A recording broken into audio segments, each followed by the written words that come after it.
আসসালামু আলাইকুম everyone, welcome to my another video. আশা করি সবাই ভালো আছেন, সুস্থ আছেন।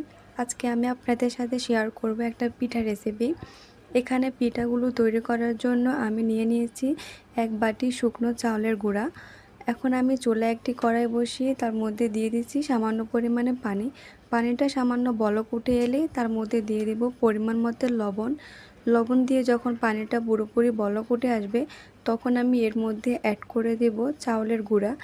আপনারা চাইলে এর সাথে সামান্য পরিমাণে আটাও অ্যাড করতে পারেন, এতে করে পিঠাগুলো ভেঙে যাবে না। এখন আমি এটাকে নেড়ে চেড়ে নেব, ভালো করে মিশিয়ে ঢাকনা দিয়ে ঢেকে রাখবো আটাটা সিদ্ধ হওয়ার জন্য।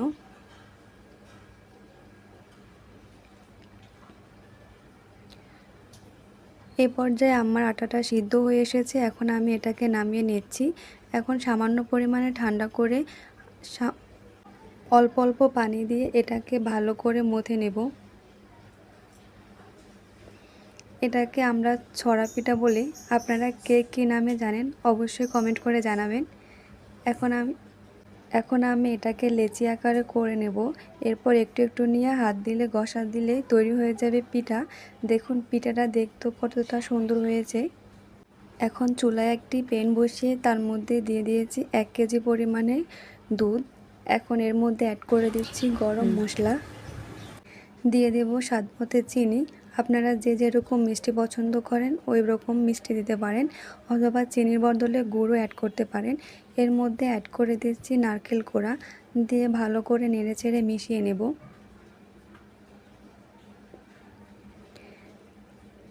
এর মধ্যে অ্যাড করে দিচ্ছি স্বাদ মতো লবণ দিয়ে এটাকে আরও একটু নেড়েচেড়ে নেব এবং দুধটা বলক ওঠা পর্যন্ত অপেক্ষা করব।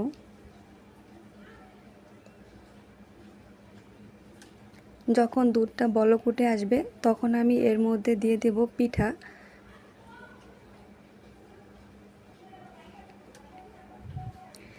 পিঠাগুলো দিয়ে আলতোভাবে নেড়েচেড়ে দেব। বেশি জোরে নাড়তে গেলে পিঠাগুলো ভেঙে যাবে। এ পর্যায়ে আমার পিঠাটা হয়ে এসেছে। এখন আমি এর মধ্যে অ্যাড করে দিচ্ছি কনডেন্স মিল্ক। এটা আপনারা চাইলে স্কিপ করতে পারেন। কনডেন্স মিল্ক দিয়ে আরও একটু নেড়েচেড়ে নেব।